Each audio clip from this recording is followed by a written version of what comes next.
The Ukrainian President Volodymyr Zelensky has arrived in London for a crucial summit with European leaders following a tumultuous visit to the US, which is now being dubbed as the Oval Fiasco. The UK Prime Minister has described this moment as a once-in-a-generation opportunity to address security concerns. The summit aims to develop a joint action plan to bring an end to the ongoing war in Ukraine. Zelensky has emphasized that Ukraine needs peace and has met with various European leaders, including the Italian Prime Minister Giorgia Meloni, to discuss potential solutions. Now, notable attendees at the summit include Canadian Prime Minister French President Emmanuel Macron and German Chancellor Olaf Scholz.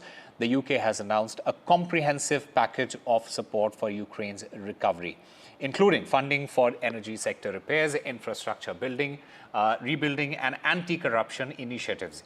Important to maintain unity around Ukraine and strengthen the country's position in cooperation with the allies is what we understand at the moment. Meanwhile, I'm currently joined by my guest, senior journalist from London, Nicholas Nugent. Nicholas, thank you for speaking with NDTV. Just give us a sense of what this entire visit means by Volodymyr Zelensky, and how do you think the European leaders they have responded to Ukraine's call for support, and is it what specific commitments can we expect from this particular summit? Well, you're asking me to prophesy a lot to that. All I can say is that this is a very important gathering. There's no question about that.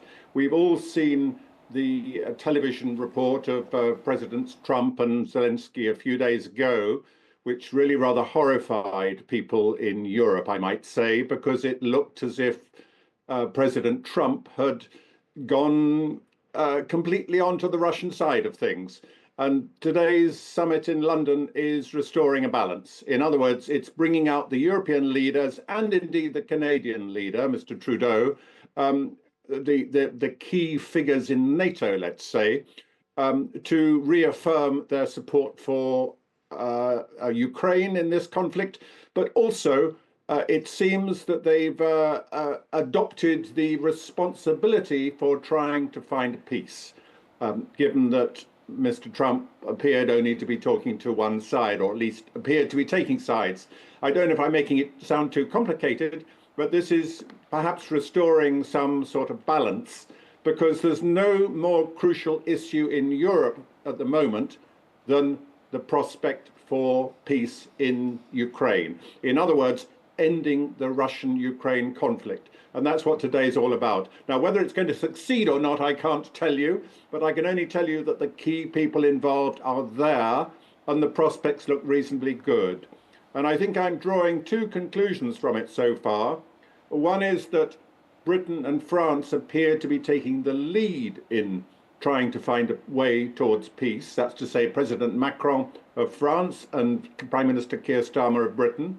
And secondly, that it looks as if Turkey might play a crucial role. Yeah. It's being suggested that Turkey could be the venue for talks between Ukraine and Russia when they happen, when both sides agree.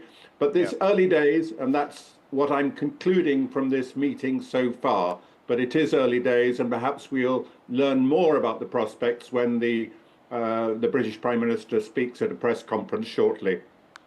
All right. Nicholas Nugent, thank you very much for speaking with NDTV and putting everything in context for our viewers as well.